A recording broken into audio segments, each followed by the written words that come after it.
What they're doing across America, and this blew me away when I first heard about it, legislators across America, and last time I counted over 20 states, I think maybe 23 states were either considering, working on, drafting, or as we'll soon see or hear, passing laws that made transactional gold and silver legal tender. So that's the backdrop to it.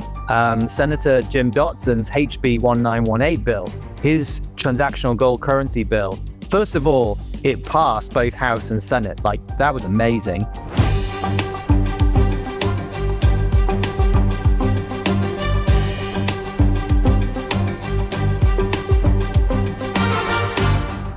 This is Little by Little with Andy Schechtman. Welcome, everybody, to a special episode of Little by Little with my good friend, the CEO of Glint, Jason Cozens. Jason and I decided that we needed to hop online and talk to people about the developments with the states. Some big news regarding the way some of the states in this country are viewing gold and it finding its way into the conversation of legal tender. Jason has been really a champion on this cause, and so we thought we'd jump on and let everyone know what's going on. Jason, it's good to see you, my man.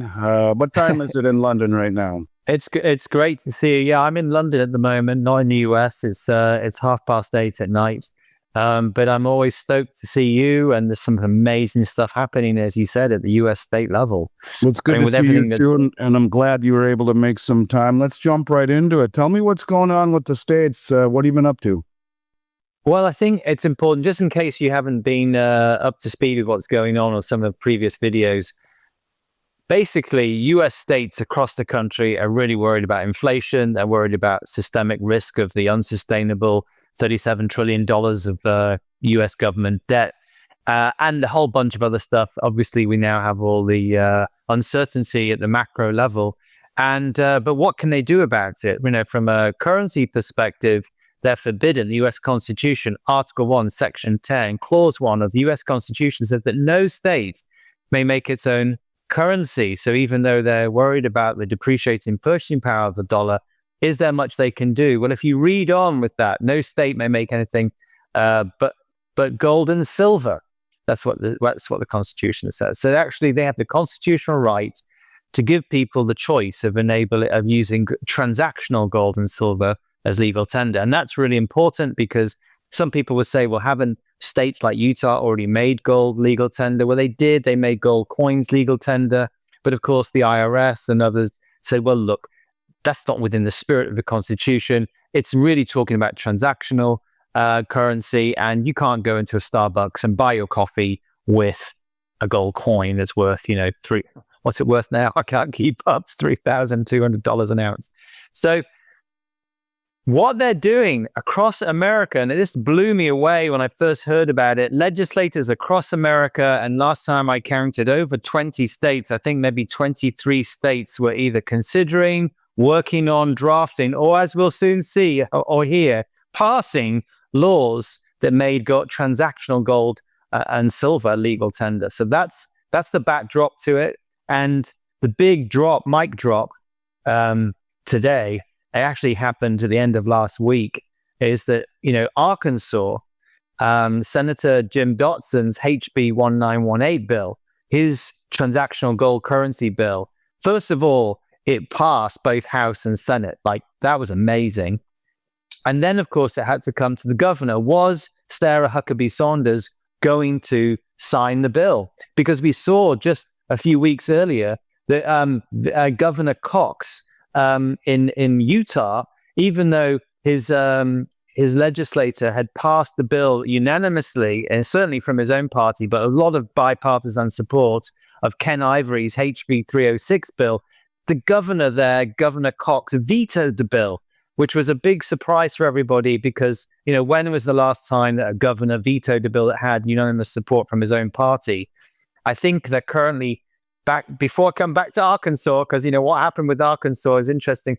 But with Utah, they still need some support because the House and the Senate can overturn the governor's veto. So what you need to do is get on your email, get on the phone, call if you're in Utah, call your local representative your state rep or your local senator and say, look, HB 306, this constitutional gold currency bill, you need to pass it. The veto needs to be taken away. You've got to make this is important for me. It's important for America that we have a choice of sound money.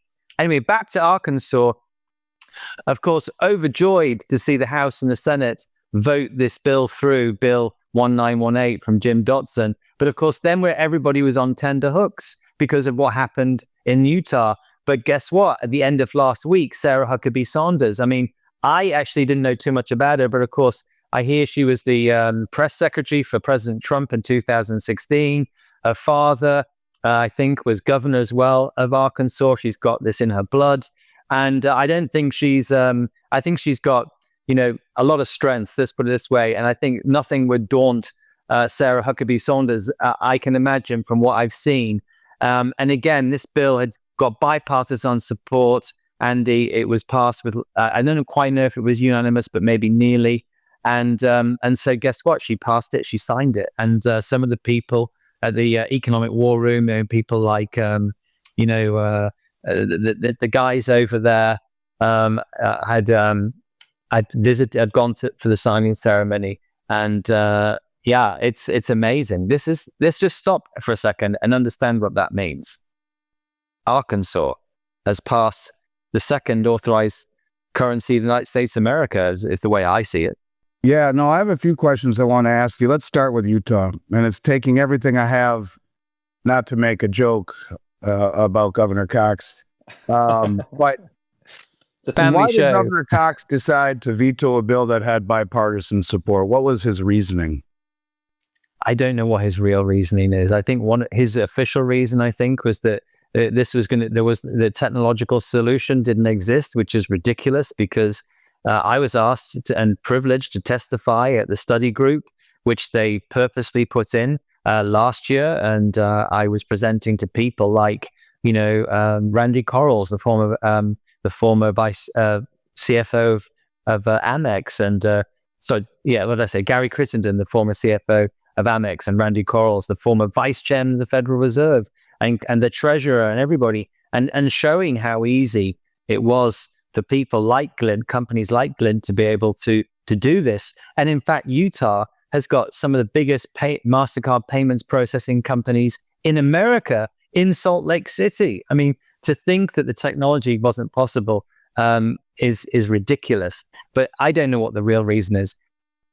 And let's shift over to Arkansas.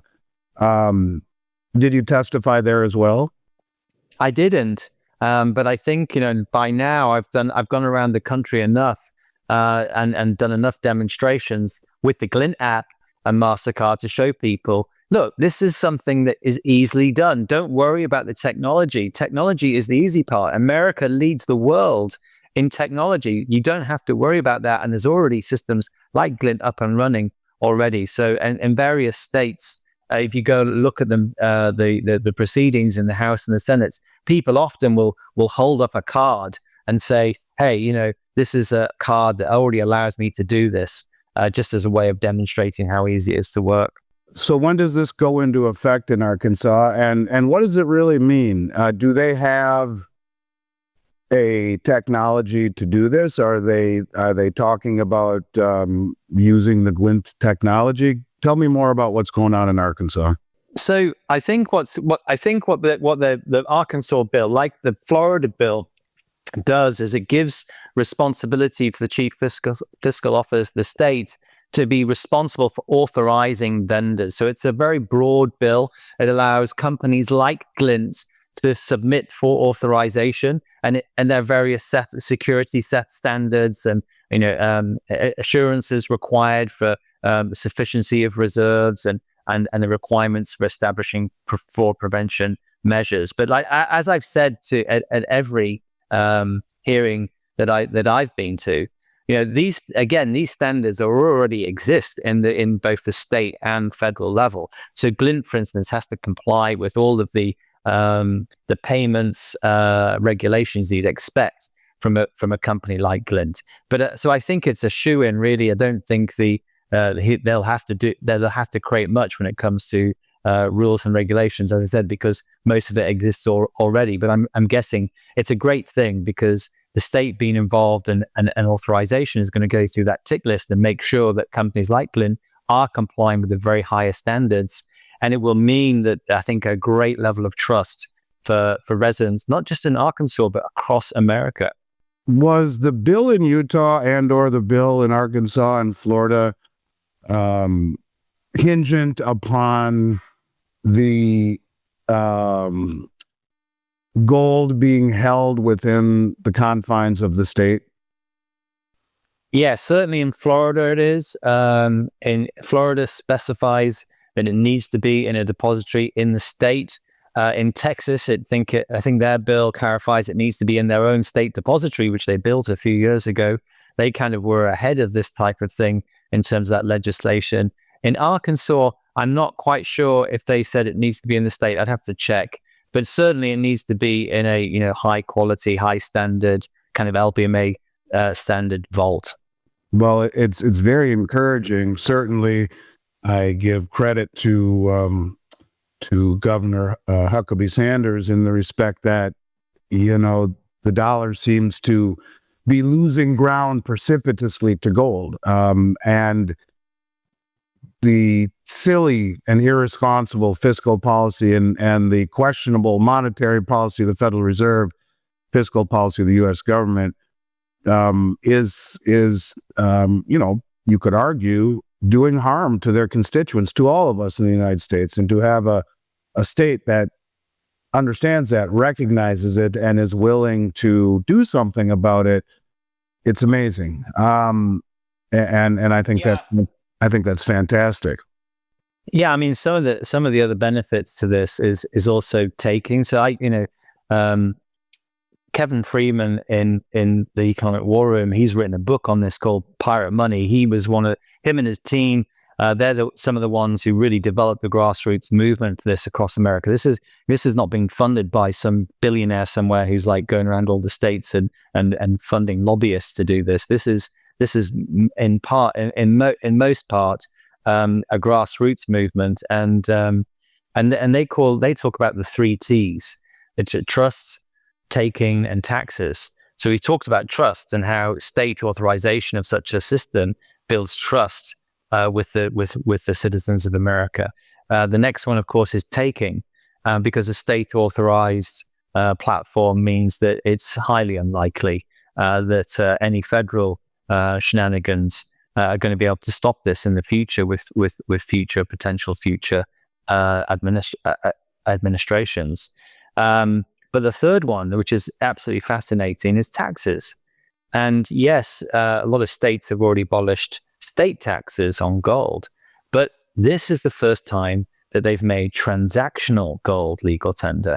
And the reason why the IRS previously said that gold, even though it was passed as legal tender, gold coins are passed as legal tender, it would still be taxed from the IRS perspective, from a capital gains perspective, is that they said, look, this might very well be legal tender, but it's not transactional.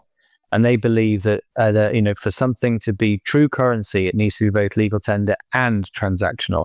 And actually, this has been tested a couple of times, but the Biden administration even came out just, I think, last year and doubled down on this because they wanted to clarify that their CBDCs, which we all think are the biggest threat to civil liberties that mankind ever experienced, or certainly one of them, CBDCs could be free from capital gains tax because they were both legal tender, ordained by the federal government, and transactional. So but how will for instance, the federal government... cryptocurrency, they said, wouldn't be. Sorry to interrupt you, I apologize. What would the federal government say about transactions then in Arkansas using a digital form of gold like Glint, where you buy it, it's held in a vault in Switzerland, but you're able to spend it? Would they say that those transactions, if you go buy dinner for your family and use your MasterCard, is that transaction then, are they contemplating removing the capital gains aspect of it because it is transactional? Is this part of the bill? Are they talking about this? Where are we with that? Yeah, so this legislation paves the way for capital gains tax at the federal level to fall away on transactional gold platforms, which is just massive. I mean, think about that. No, it's the last remaining friction to be using gold as money. I mean, obviously, I always say if you're fortunate to have a capital gain that, which you are more often than not, we've certainly seen that this year, then you have to pay some tax. And of course, that still far outstrips inflation. But to have that disappear completely really it puts a rocket behind gold, especially when you use at the transactional. Yeah, it puts a rocket behind your basis. company as well because of its transactionability. And yeah, I mean, we'll certainly be applying to be authorized by that state. And by the way, this gold will have to be held in the state. I'm pretty sure about that. And we're already working with Salt Lake City, Brinks, for instance, for our institutional clients. We're one of the first companies, I think maybe the only company that supplies a state reserves for their gold. And we'll be opening that up to consumers. But yeah, are you able to expand on that? Yeah, I mean, last year, when was it? I think, I can't remember the last legislative session in Utah, when they were thinking about transactional gold, they said, slow down a second, let's do a study on this. So they did too, but at the same time, they also said, let's allow the treasurer to buy gold for the state reserves for their rainy day funds. Because believe it or not, the state was the only entity that couldn't buy gold for the rainy day. I mean, institutions were doing it, people were doing it, but the state couldn't. And of course, we all know that gold correlates very well with when times are tough, when the rainy day funds are designed to come into being. You don't want them suddenly the value of those things that are all invested in the stock market to suddenly have crashed. So they decided to do that, and I think they went out to lots of different companies, JP Morgan and people like that. And Glint submitted its submissions, and we were really privileged to be able to help the state, start building their gold position, and doing so on a Glint platform that allows them to have that gold stored in their own city. Salt Lake City is one of the few cities in America that has a gold vault run by Brinks, which is, as you know, one of the biggest precious metals custodians in the world. And they've got one, of course, as you know, in Miami, New York. I think they have one in they have one in Dallas, Texas. one in Los Angeles. Yeah. So it sounds like you get on a plane and start flying all over the place to Miami and come visit me in Dallas, where we have an account there as well. It is very exciting, Jason. Are there any other states that you know of that are contemplating this, been contacted by any of these state legislatures? As I said, like 22 different states. I mean, in Florida, House Bill 999, that's a great name for a bill for this. They've already passed the House and Senate committee meetings. They just passed unanimous on the House floor, and the Senate's next. So it's down to the wire. I think next week officially is the last week of legislation, but they might extend it. If you live in Florida, and Andy, you got to do this, got to get all your clients to do it. They need to ring in and email and text their local reps and their state senators and say, we want House Bill 999. It's really important and this is, you can really move the dial. If you want sound money, you've got to do this. Like, you've got to wake up, you've got to get off your chair. You don't even have to get off your chair. Just get your phone out and email or call those people in Florida. Arizona, moving forward, but I think the governor, I've heard, might not be open to approving it. We'll see. Louisiana session doesn't start, I think, until April, and they've got momentum there, so looking favorable. Tennessee, not sure what's going on there. Not sure about Missouri.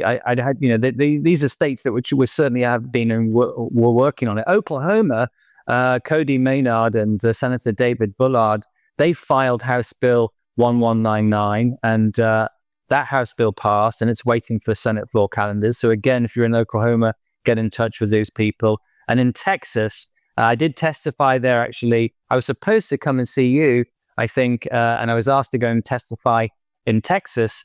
And their Senator Brian Hughes and House Rep Mark DeRazio, they've had their bill pass the House committee, and again, it's waiting for floor vote, and then the next would be the Senate Finance Committee. So they've got a few weeks left.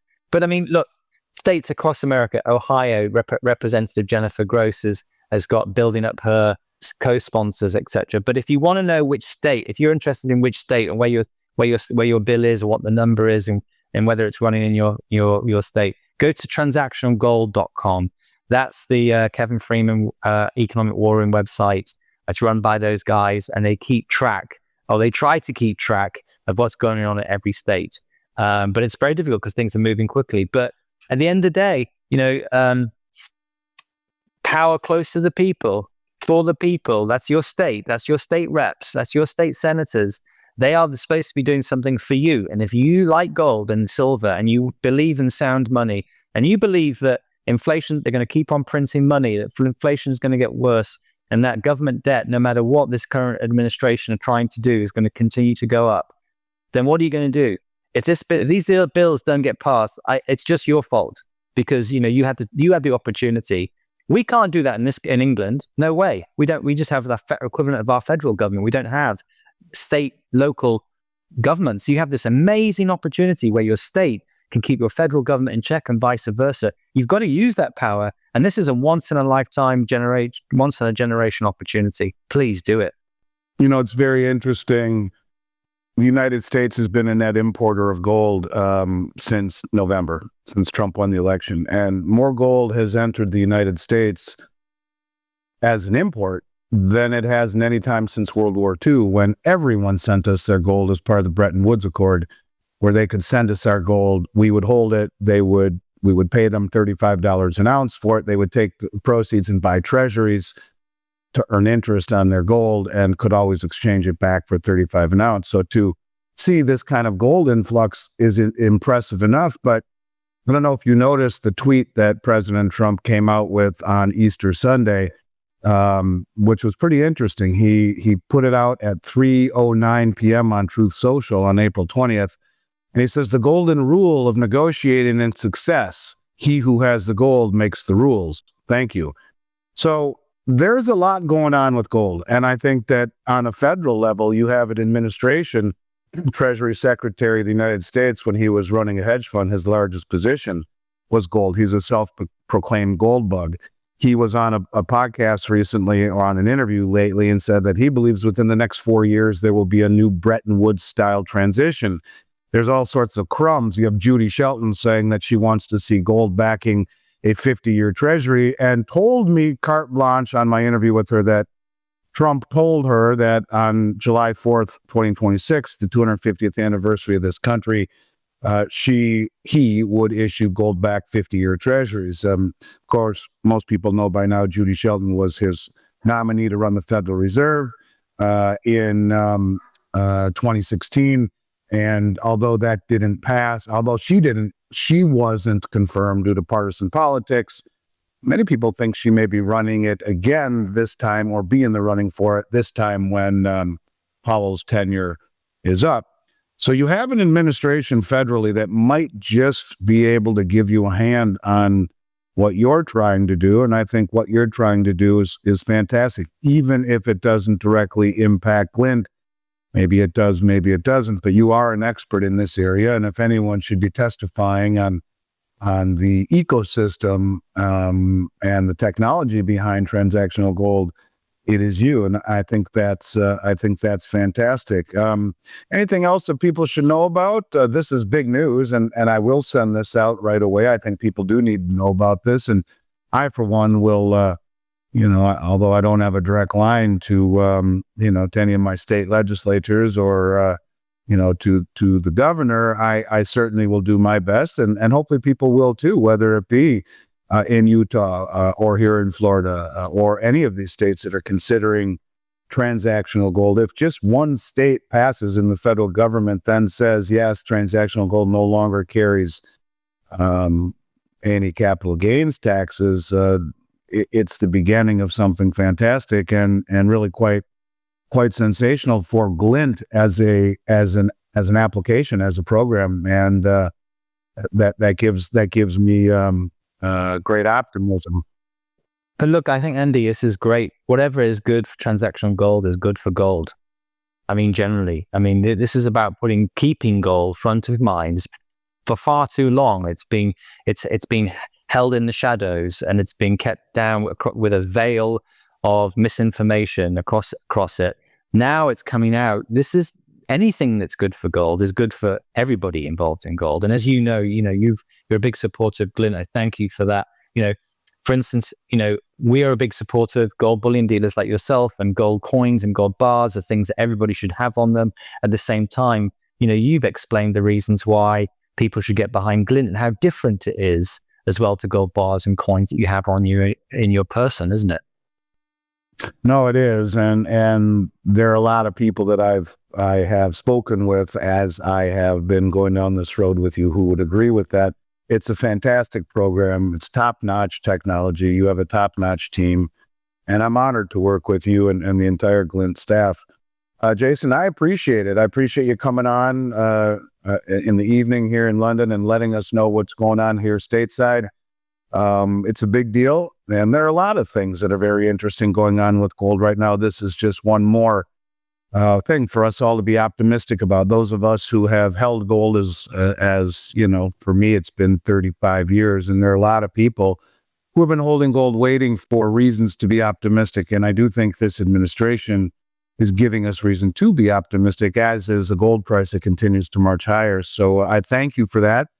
I think you and I should be doing things like this on a much more frequent basis, just to check in and give updates on what's going on, not only from a macro perspective or with the price of gold, but also what's going on with Glint and the state's endeavors to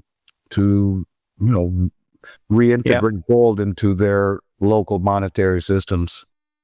Yeah, 100%. Look, I think everybody, if you've got any comments on this, if you've already reached out to your legislator, your state rep, or your senator, just put a comment down below below. If you've already got a Glint account, it'd be great to hear from you. And if you haven't, I invite you to download the app, register, and put yourself on your own personal gold standard with Glint, and start using the app and the MasterCard to not just saving gold, but also to make payments. Don't forget to put in Andy 24 when you sign up, and Glint will send you a free MasterCard. Which is great. It's a cool program. I showed someone the other day, they were blown away by it. I did the same thing that you did with me in London, where you paid for lunch, and I watched it immediately be subtracted from your holdings in a matter of a second or less. It was rather impressive. And I think I kind of wowed the people at the table. So might have a few more people from my neck of the woods signing up with the Andy 24. Right. What are we trying to say? The Andy 24 promo code. So the promo code. Yeah. So Jason, I appreciate it, buddy. And it's always good to chat with you. I look forward to doing it again real soon, and hope you have a good rest of your evening across the pond, and we'll do it again soon. And you, Andy, take care. See you, brother. Little by Little with Andy Schechtman.